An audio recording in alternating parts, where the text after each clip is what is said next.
This is just 60 pounds of pressure. This is not with the machine on. Just to give you an idea in slow motion how fast this thing spins.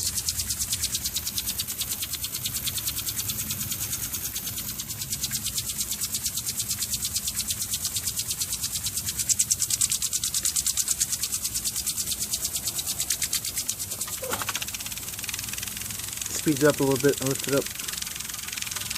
And that's just with 60 pounds. Imagine with 4,000 pounds what it's going to look like.